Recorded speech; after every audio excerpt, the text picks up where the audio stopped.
प्यारे साथियों, जय हिंद। क्या हाल चाल है आप सभी लोगों का। आशा करते हैं कि आप सभी लोग स्वस्थ होंगे, मस्त होंगे और जबरदस्त होंगे और अपने परीक्षा की तैयारी कर रहे होंगे। प्यारे साथियों, आज के इस वीडियो में हम आपके लिए लेकर आए हैं आरआरबी एएलपी यानी असिस्टेंट लोको पायलट परीक्षा 25/11/2024 के दिन सेकंड मीटिंग में जो पेपर हुआ था उस पेपर से गणित के 10 महत्वपूर्ण प्रश्न। तो चलिए देखते हैं आज के इस वीडियो का पहला प्रश्न क्या कहता है। तो ध्यान दीजिए, पहला प्रश्न कहता है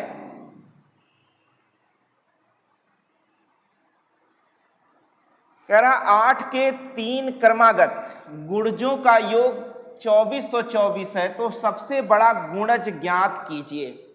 8 के 3 क्रमागत गुणज, तो देखिए 8 के पहले गुणज माना यक्स, दूसरा यक्स प्लस 1 और तीसरा यक्स प्लस 2। और 8 के गुणज है यानी 8 से गुणा करके बना है, 8 से गुणा करके बना है और इनका योग दिया है 2424। अभी मैं पहले आपको बेसिक बता रहा हूं, फिर ट्रिक बताता हूं इसका। तो चलो 8 8 देखो कॉमन होके 8 8 कॉमन होके 8 डिवाइड में चला जाएगा, यहां रह जाएगा यक्स प्लस एक्स प्लस 1, यहां पर यक्स प्लस 2 बराबर 8 त्रिक 24, कटेगा नहीं तो 0 लगाओगे, फिर 8 त्रिक 24 हो जाएगा।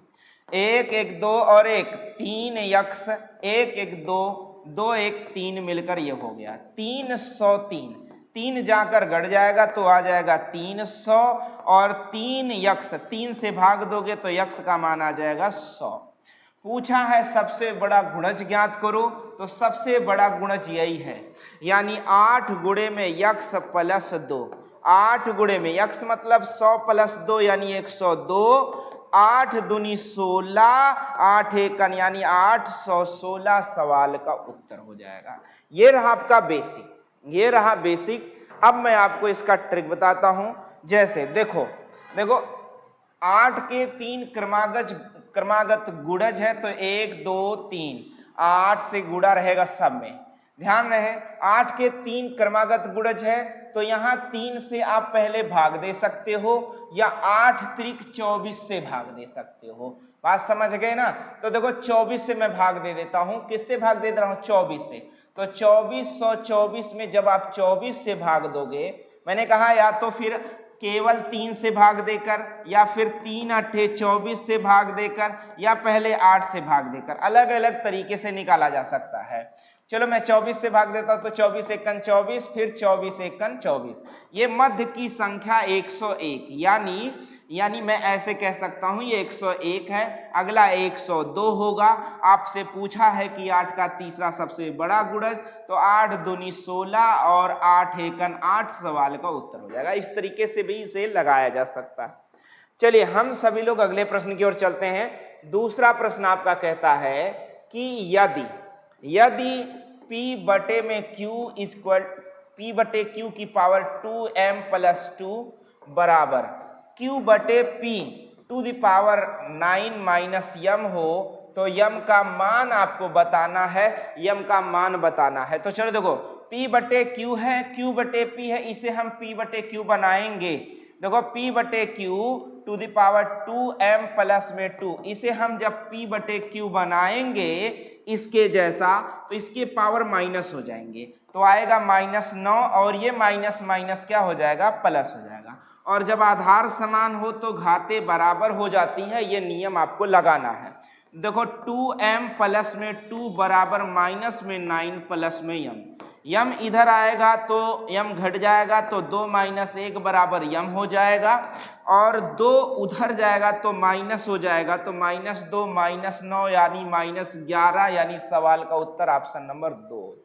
आपको अभ्यास करना है, गणित का अभ्यास करना है। आपका एएलपी, ग्रुप डी आदि सारे परीक्षाओं से जो गणित का प्रश्न पूछा जाता है वो सब आसान हो जाएगा। तो आपको क्या करना है, सभी वीडियोस को पूरा लास्ट तक देखना है, तैयार कर लेना है, क्योंकि सिलेक्शन लेना है, अपने माँ बाप के सपनों को साकार करना है, तो मेहनत करना है, लगातार मेहनत करना है। चलिए अगला प्रश्न आप देखते हैं। किसी विशेष परीक्षा में एक कक्षा के विद्यार्थियों के औसत अंक 80 हैं। कह रहा यदि 5 विद्यार्थियों को जिनके उस परीक्षा में औसत अंक 40 हैं को हटा दिया जाए तो शेष विद्यार्थियों के औसत अंक 90 होंगे, तो कह रहा कि परीक्षा लिखने वाले विद्यार्थियों की संख्या ज्ञात कीजिए। देखो भैया, परीक्षा लिखने वाले विद्यार्थियों की संख्या माना यक्ष है और कह रहा किसी विशेष परीक्षा में कक्षा के विद्यार्थियों के औसत अंक 80 है, तो माना छात्र यक्ष है और औसत 80 है, तो योग क्या हो जाएगा 80 यक्ष, यानी उनके जो अंक आए 80 यक्ष।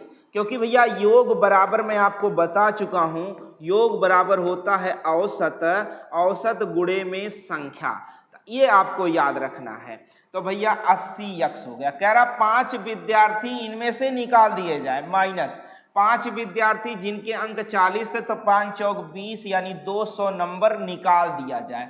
तो कह रहा कि शेष बचे विद्यार्थियों का, तो भैया माना x विद्यार्थी तो बचे कितने, x माइनस 5 विद्यार्थी बचे, उनके अंक 90 हो जाते हैं। तो भैया ये संख्या है गुणे में 90 बराबर योग आ जाएगा, औसत गुणे संख्या बराबर योग। यहां भी तो औसत गुणे संख्या बराबर योग है, यहां 5 निकाले गए शेष बच गए, ये दोनों आपस में एक दूसरे के बराबर हो जाएगा। तो चलो 80x माइनस में 200 बराबर में 9 1 का 9 यानी 90x और 9 पचे 45 यानी 450। अब देखो 80 उधर गया तो आया 10x, 450 इधर आएगा तो प्लस 450 होगा और 200 घटकर 250 बना लेगा। 0 से 0 खत्म होगा, यक्ष का मान क्या आने वाला है 25, यक्ष का मान क्या आने वाला है 25, यानी विद्यार्थियों की संख्या कितनी है, तो विद्यार्थियों की संख्या 25 टोटल उस कक्षा में है। चलिए अगले प्रश्न की ओर चलते हैं। अगला प्रश्न बहुत तेज आपको 10 सवाल कराया जाता है। अगर आपको वीडियो कम समझ में आ रहा हो तो जरूर कमेंट करें, और समझ में नहीं आ रहा हो तो स्लो करके वीडियो भी देख सकते हैं, या फिर वीडियो को पुश करके देखते हुए नोट करते हुए चलें। चलिए अगला प्रश्न, प्रश्न संख्या 4 कह रहा यदि 2 समांतर रेखाओं को प्रतिच्छेद करने वाली एक तिर्यक छेदी रेखा एक ही तरफ के 2 अंतःकोणों का अनुपात, यानी 2 समांतर रेखाओं को तिर्यक रूप से प्रतिच्छेद करने वाली एक तीसरी रेखा के एक ही और 2 अंतःकोण, या तो आप ये ले लें या तो फिर ये और ये ले लें, दोनों में से कोई ले लें, जिनके अंतःकोणों का अनुपात 2:3 दिया है, यानी 2:3 या 2:3 दिया गया है। तो कह रहा दोनों कोणों में से बड़ा कोण ज्ञात कीजिए। तो भैया ये बताओ अंतःकोणों का योगफल, अंतःकोणों का योग जो है योगफल बराबर 180 अंश होता है। अगर मैं कह दूं कि सबसे बड़ा कोण कौन है 3, तो कोणों का योग गुणे अनुपात बटे अनुपाती की योग सवाल का उत्तर। चलो 5 तियां 15, 3 18, 30 5 36 और 36 तियां 108 अंश सवाल का उत्तर हो जाएगा आपका। बोलो समझ में आ जाएगा ना? तो बिल्कुल समझ के चलिए, स्क्रीनशॉट लेते रहिए। अगले प्रश्न की ओर चलते हैं। प्रश्न संख्या अगला आपका है 5 नंबर, कहता है प्रश्न संख्या 5 में 84, 105, 140 का एलसीएम ज्ञात कीजिए। तो भैया बहुत आसान है, 105 और 140 का एलसीएम। एक काम कर लेना, आप इसे 7 से विभाजित कर सकते हैं। देखो 7 एकन 7 1 8, 7 दूनी 14, 7 एकन 7 3 10, 7 पचे 35 और 7 दूनी 14 हो गया। अब आप इसे 3 से काट दें, 3 चौक 12, 3 पचे 15, नहीं कटेगा, रहने दिया जाए। 4 से काटे, 4 एकन 4 5, 4 पंचे 20, फिर 5 से काट दें। देखो जब तक कट ना जाए तब तक आपको काटना है, यहाँ 1 ना आ जाए। अब इन्हीं सब का आपस में गुणा एलसीएम होता है। तो 5 चौक 20 तियां 60, 60 7 छक 42 यानी 420 इस सवाल का उत्तर होने वाला है, यानी ऑप्शन नंबर 2 सवाल का उत्तर होने वाला। एलसीएम निकालना था आपको। चलिए हम चलते हैं अगले प्रश्न का। बिना रुके हुए 10 प्रश्न आपको हल कराया जाता है और इसे आपको तैयार करते रहना है। दाना दाना रास हो जाता है, बूंद बूंद से घड़ा भर जाता है। उसी प्रकार आपका 10-10 क्वेश्चन से कई हजार क्वेश्चन हो जाएगा और तैयार हो जाएगा और आपका सिलेबस कंप्लीट मान लिया जाएगा। और फिर चलते हैं एग्जाम की तरफ। चलो अगला सवाल देखते हैं। निम्नलिखित व्यंजक को सरल कीजिए। यह व्यंजक दिया और इसे सरल करना है। तो यहां देखो 2z माइनस 5y है, a माइनस बी का whole square, a plus b का होल स्क्वायर का सूत्र मुझे लगता है कि आपको याद होगा। a माइनस बी का होल स्क्वायर और a प्लस बी का होल स्क्वायर का यदि सूत्र याद है, a square plus b square minus 2ab। अगला है भैया a square plus b square plus में 2ab। यही तो सूत्र आपको याद रखना है। तो चलो यहां लगाओ, पहले पद का वर्ग यानी 2 दूनी 4 जेड स्क्वायर प्लस दूसरे पद का वर्ग यानी 25y स्क्वायर, माइनस है तो माइनस 2 गुना पहला पद गुणे दूसरा पद, 2 गुना पहला पद गुणे दूसरा, 2 दूनी 4 पंचे 20y और जेड वाई 20z।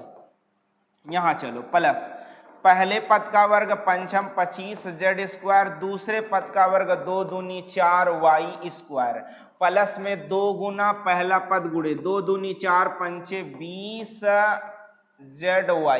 और पहले से है 25z स्क्वायर। अब आप देखोगे कि 20z और 20z प्लस माइनस खत्म हो गया। अब आप देखोगे कि कुछ और कट रहा है, हाँ z प्लस और माइनस z खत्म हो गया। y देखो 25y और 4y बराबर 29y स्क्वायर और 4z बच गया और कुछ नहीं बचा है। यही आपके सवाल का उत्तर होगा। ऑप्शन नंबर 3 आपके दिए गए प्रश्न का क्या होने वाला, उत्तर होने वाला। क्या इतनी बात आपको समझ में आ जाएगी? तो चलिए स्क्रीनशॉट लीजिए, अगले प्रश्न की ओर चलते हैं। अगला प्रश्न कहता है कि एक व्यक्ति 12.5% लाभ अर्जित करने के लिए एक वस्तु को 247 रुपये 50 पैसे में बेचता है। वस्तु का मूल्य कितना होगा? तो भैया जब बेचता है तो 100 प्लस करके बेचता है, 100 प्लस 12.5%, एकदम शॉर्टकट बता रहे हैं आपको। तो 112 रुपये 50 पैसे प्रतिशत में बेचता है और ये बराबर कितना है, 247 रुपया 50 पैसा के। तो मैं कह दूं कि इन्हें हटा दिया जाए तो 112 रुपये 50 पैसे यहाँ आ गया, यहाँ 1% आ गया और कोई वस्तु क्रय मूल्य 100% होता है तो बस 100% का मान ज्ञात करो, सवाल का उत्तर पा जाओ। 2 दशमलव से 2 दशमलव ऊपर नीचे खत्म, 0 से 0 खत्म।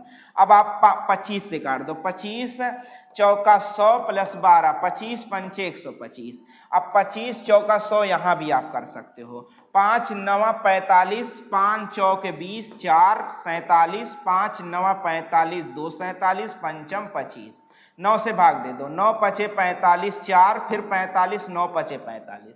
अब देखो गुणा कर दो तो 100% का मान आ जाएगा भैया 5 चौक के 20 के 0, 5 चौक 20, 2 22, यानी 220 रुपए उस वस्तु का सीपी यानी कास्ट प्राइस यानी क्रय मूल्य था, यानी वस्तु का मूल्य कितना था, 220 रुपया। चलिए अगले प्रश्न की ओर चलते हैं। अगला प्रश्न आपका कहता है कि 30 और 50, कहता है कि 30 और 50 के बीच सभी अभाज्य संख्याओं का औसत ज्ञात कीजिए। मैं आपको बता चुका हूं कि औसत बराबर होता है भैया पदों का योग, पदों का योग क्या कहेंगे भैया, औसत बराबर होता है पदों का योग बटे में पदों की संख्या होता है, आपको यही याद रखना है। तो 30 से 50 के बीच अभाज्य संख्या, अभाज्य संख्या वह संख्या होती हैं जो स्वयं से कटती हैं और 1 से कटती हैं, किसी अन्य संख्या से विभाजित नहीं होती हैं। तो चलो 30 के बाद है भैया 31, फिर उसके बाद 37, फिर उसके बाद 41, फिर 43, फिर 47, यही सभी अभाज्य संख्या हैं 30 और 50 के बीच में। तो 7 3 10, 7 17, 2 19 के 9 और देखो 4 4 8 4 12, 12 4 16, 3 19 और इसमें भाग देना है 1 2 3 4 5 से। तो भैया 5 3 15, 4 19 49, 5 9 45, 4 49, 5 8 40, यानी 39.8 सवाल का उत्तर है। 39.8 इस दिए गए प्रश्न का उत्तर हो जाएगा। चलिए अगले प्रश्न की ओर चलते हैं। अगला प्रश्न आपका कहता है कि एक व्यक्ति क्या कहता है भैया, यदि ब्याज वार्षिक रूप से संयोजित होता है तो चक्रवृद्धि ब्याज की एक निश्चित दर पर कोई धनराशि 12 वर्षों में स्वयं की दोगुनी हो जाती है। भैया 12 वर्षों में 2 गुना हो जाता है। इसका मैं आपको ट्रिक बता रहा हूं, ट्रिक 2 गुना हो जाता है या गुणा हो जाता है। तो कह रहा कितने वर्षों में यह धनराशि स्वयं की 8 गुनी हो जाएगी, यानी 8 गुना हो जाएगा। तो ऐसे सवालों को लगाने के लिए यहाँ 2 गुना है, इसे भी 2 के रूप में बदलो तो 2 की घात 3 गुना। 8 को कैसे लिखा जा सकता है, 2 की घात 3 बराबर 8। अब जो ये घात है, घात का इसके समय से गुणा, तो भैया 12 तिया 36 वर्षों में वह धनराशि कितनी गुनी हो जाएगी, 8 गुनी हो जाएगी। इस सवाल का उत्तर बहुत इंपॉर्टेंट ट्रिक है, बहुत इंपॉर्टेंट ट्रिक है, बार बार आपकी परीक्षा में यहां से सवाल पूछा जाता है, इसलिए आपको इसी तरीके से इस सवाल को लगाना है। चलिए अगले प्रश्न की ओर चलते हैं। अगला प्रश्न आपका कहता है भैया, अगला प्रश्न आपका है, कह रहा है यदि 25 व्यक्ति, देखो यदि 25 व्यक्ति प्रतिदिन 15 घंटे काम करके 5 यूनिट काम को 8 दिन में पूरा करते हैं, ऐसे सवाल को लगाना है। तो भैया MDH chaat masala M1D1 H1 बटे W1 बराबर MDH चाट मसाला, तो M2D2 H2 बटे में W2 सूत्र का प्रयोग करना होता है। चलो 25 व्यक्ति प्रतिदिन 15 घंटे काम करते हैं। देखो घंटे, व्यक्ति, दिन, कितने दिन 8 दिनों में काम को पूरा करते हैं। और कार्य की कितनी यूनिट करते हैं, तो भैया 5 यूनिट करते हैं। इसी प्रकार अगली लाइन में 12 व्यक्ति प्रतिदिन कितना घंटा, 20 घंटा काम करते हैं। 10 यूनिट कितने दिन में करेंगे, माना D दिन में करेंगे या X दिन में, क्योंकि जो कार्य होता हो बटे में होता है। तो देखो 0 से 0 खत्म हो गया और 5 पचे 25 हो गया भैया। तो देखो 4 तिया 12 हो गया और 4 दूनी 8 हो गया, 2 से 2 कट गया, 3 पचे 15 हो गया और पंचम 25 दिन बचा। 25 दिन में वो लोग मिलकर क्या कर देंगे भैया, 10 यूनिट कार्य को क्या कर देंगे, पूरा कर देंगे। क्या ये बातें समझ में आई? अगर वीडियो आपको अच्छा लगा हो और मजा आया हो तो लाइक और शेयर, साथ ही साथ सब्सक्राइब करना बिल्कुल ना भूलें। अपने मित्रों को जरूर भेजें, अपने भाई बहन को भेजें, अपने मित्रों को भेजें, ताकि उनका भी फायदा हो सके और 10 महत्वपूर्ण सवालों को हल करते हुए एक बड़ा सा ज्ञान को एकत्रित कर ले गणित में, ताकि फेल ना हो और अपने ढेर सारे नंबर को इकट्ठा कर ले। आशा करते हैं कि वीडियो आपको बहुत अच्छा लगा होगा।